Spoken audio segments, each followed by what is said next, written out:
Assalamualaikum everyone and welcome to my YouTube channel JS Technoworld। कैसे हैं आप सब? उम्मीद करती हूँ आप सब ठीक ठाक होंगे, खैरियत से होंगे। आज का जो हमारा टॉपिक है वो टोकन्स के बारे में है। इसमें हम डीपली स्टडी करेंगे टोकन्स हमारे पास क्या होते हैं प्रोग्रामिंग लैंग्वेज में या फिर किसी भी प्रोग्राम में इन टोकन्स का क्या काम होता है और इनको किस तरह से क्लासिफाई और कितनी कैटेगरीज में क्लासिफाई किया गया है।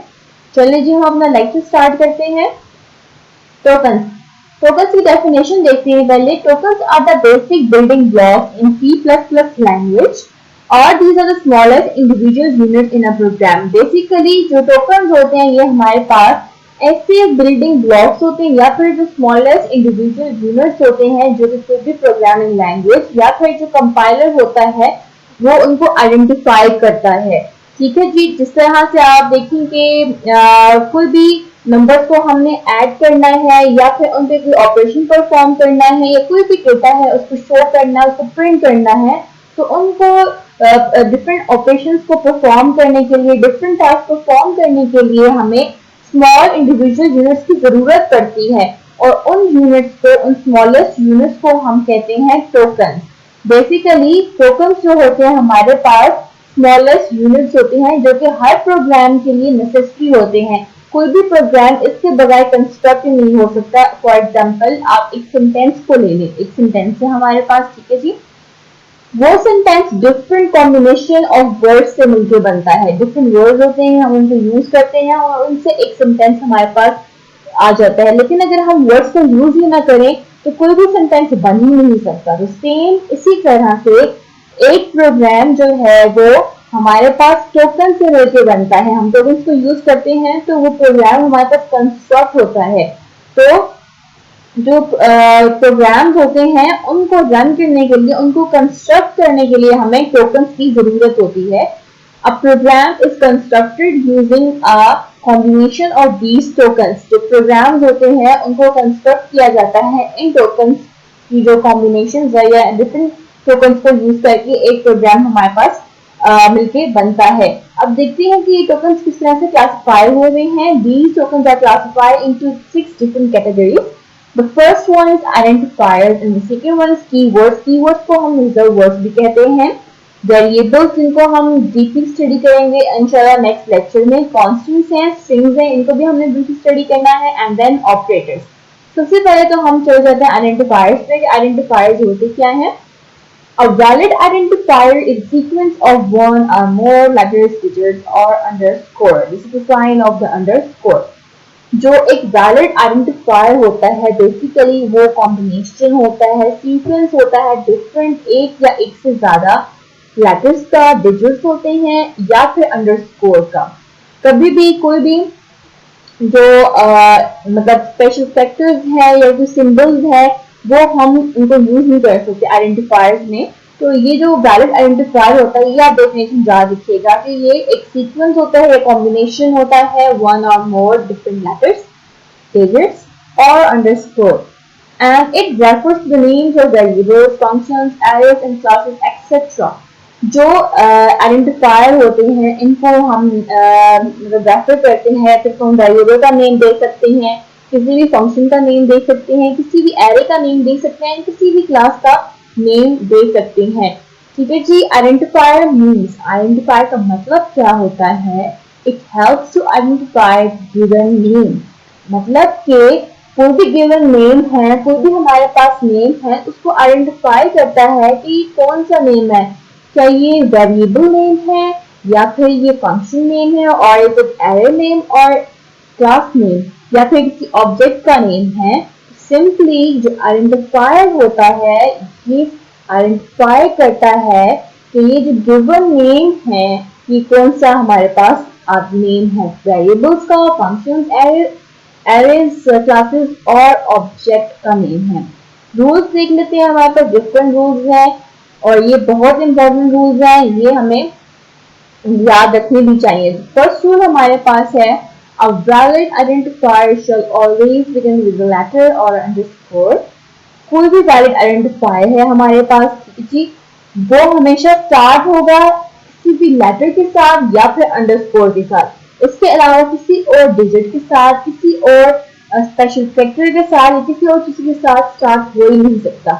जब भी कोई भी वर्ड स्टार्ट होता है किसी लेटर या अंडरस्कोर के साथ, it's mean it is a valid identifier, otherwise वो एक वैलिड आइडेंटिफायर नहीं होता। The second rule is a valid identifier cannot contain spaces, punctuation marks, or any other symbols. जो वैलिड आइडेंटिफायर होता है उसमें किसी किस्म की कोई स्पेस नहीं होती, किसी किस्म की कोई पंक्चुएशन नहीं होती, या फिर कोई सिंबल यूज नहीं होता, कोई स्पेशल फैक्टर यूज नहीं होता।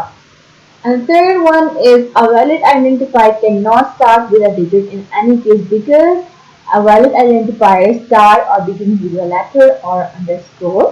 And the fourth rule is a valid identifier cannot be reserved keyword of C++. कहता है कि जो वैलिड आइडेंटिफायर है वो कभी भी रिजर्व कीवर्ड नहीं हो सकता। इसको हम नेक्स्ट लेक्चर में स्टडी करेंगे। जो रिजर्व कीवर्ड होते हैं बेसिकली ये मीनिंग वर्ड्स होते हैं जो कि सी या किसी प्रोग्रामिंग लाइब्रेरीज में ये होते हैं। उनका मीनिंग जो होता है वो बहुत यूजफुल होता है और उनको हम एज आइडेंटिफायर यूज कर ही नहीं सकते, कहीं पे भी एज हम यूज नहीं कर सकते इस तरह से। फिफ्थ कहता है upper case and lower case letters are distinct, means कि अपर केस और लोअर लेटर्स का फर्क बहुत आता है। अगर फॉर एग्जांपल आपने आइडेंटिफायर जो है वो यूज किया है रिजल्ट के नाम से, जो स्मॉल लेटर आर जो कि बिगिनिंग मतलब स्टार्ट हो रहा है किसी भी स्मॉल लेटर आर के साथ, आपको मैं बता देती हूँ। जिस तरह हमारे किया है रिजल्ट, ठीक है जी, रिजल्ट हमारे पास आया है, ये कोई भी आइडेंटिफायर है हमारे पास और हमने आइडेंटिफायर यहाँ पे डिक्लेयर कर दिया एंड देन हमें फाइनल रिजल्ट चाहिए था और उस फाइनल रिजल्ट में हमने जो यूज किया है वो कैपिटल आर यूज कर दिया, ठीक है जी, कैपिटल आर हमने यूज कर दिया है रिजल्ट के लिए। तो हुआ क्या यहाँ पे, ये देखें, पहले जो हमने आइडेंटिफाई किया, जो आइडेंटिफायर यूज किया हमने स्मॉल आर के साथ किया, लेकिन बाद में हमने यूज करी है कैपिटल आर। तो याद रखिए ये दोनों हमारे पास अलग आइडेंटिफायर जो भी हैं, ये दोनों सेम नहीं है। ये स्मॉल आर रिजल्ट वाला ये एक आइडेंटिफायर हमारे पास हो गया, जो कैपिटल आर वाला है ये हमारे पास सेकंड आइडेंटिफायर जो है वो डिक्लेयर हो गया। तो इन दोनों का मीनिंग अलग है और दोनों जो है वो अलग अलग काम करेंगे। तो अगर हम इसको जब रन करेंगे तो ये हमें एरर देगा, क्या देगा, हमें एरर देगा।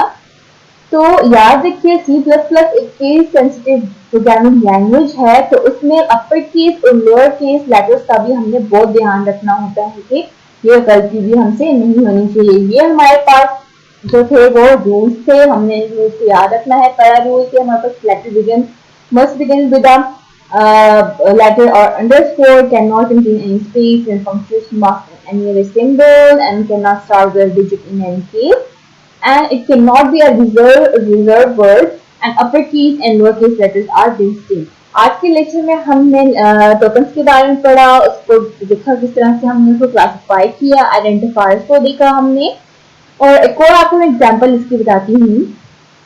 अब यहाँ पे एग्जांपल में आप आ जाइए। अब देखिए ये कुछ हमारे पास एग्जांपल्स हैं, मैंने मार्क भी किए हुए हैं। अब एक को ले लें, तो क्या ये आइडेंटिफायर है? यस, ये एक वैलिड आइडेंटिफायर है because it start with a letter, ये एक लेटर के साथ स्टार्ट हुआ है। क्या ये भी एक वैलिड आइडेंटिफायर है? Yes, because it start with a letter having no any space और पंक्चुएशन। क्या ये जो है हमारे पास एक वैलिड है? यस है, नो, क्योंकि ये स्टार्ट हुआ है एक डिजिट के साथ, विद डिजिट 6 डिजिट के साथ स्टार्ट हुआ है और ये एक हमारे पास वैलिड आइडेंटिफायर नहीं है। एक और है जी, ये हमारे पास वैलिड आइडेंटिफायर है क्योंकि पंक्चुएशन जो ये अंडरस्कोर है ये हम यूज कर सकते हैं, नंबर्स के बीच में हम यूज कर सकते हैं, लेकिन स्टार्ट में तो नहीं कर सकते। तो ये हमारे पास वैलिड है। तो क्या ये हमारे पास वैलिड है? No, it's not valid because it's use a dot in between, क्योंकि यहाँ पे डॉट हमारे पास यूज हुआ है, तो ये वैलिड आइडेंटिफायर नहीं है। क्या ये वैलिड आइडेंटिफायर है? नहीं, क्योंकि ये हमारे पास 0 है, तो इसको एक डिजिट से स्टार्ट किया गया है, तो ये भी हमारे पास वैलिड आइडेंटिफायर नहीं है। अब अंडरस्कोर 785 ये भी बस वैलिड आइडेंटिफायर है। ये ट्रिपल ए को ले लें, ये भी वैलिड है, और ये इसको भी आप ले लें तो ये भी बस वैलिड है। अगर हमारे पास ऐसे हो जाए कि ए है तो ये आप देखें, अब आप मुझे बताएं क्या ये एक वैलिड आइडेंटिफायर है या नहीं, क्योंकि इसके हमने यहाँ पे जो है वो स्पेस दे दी है। ये देखिए यहाँ पे ये हमारे पास एक क्या है, स्पेस है ये। ठीक है जी, ये क्या है, स्पेस है और हमने इसको स्पेस दे दी है। तो क्या ये वैलिड आइडेंटिफायर है? No, it's not a valid identifier. क्योंकि भी वैलिड आइडेंटिफायर स्टार्ट होता है डिजिट के साथ, सॉरी लेटर के साथ स्टार्ट होता है या फिर अंडरस्कोर के साथ, उसमें कोई स्पेस नहीं होती, किसी किस्म की कोई पंक्चुएशन नहीं होती। तो इन रूल्स का आप ख्याल रखिएगा। इंशाल्लाह हम मिलते हैं नेक्स्ट वीडियो में। अगर आपको कोई भी कंफ्यूजन है आप मुझसे फिर पूछ सकते हैं और कमेंट सेक्शन में आप मुझसे पूछिए, और मेरे चैनल को सब्सक्राइब करिए, मेरी वीडियोस को लाइक करिए और शेयर करिए। इंशाल्लाह नेक्स्ट वीडियो में मुलाकात होती है। अपना ख्याल रखिएगा। अल्लाह हाफिज।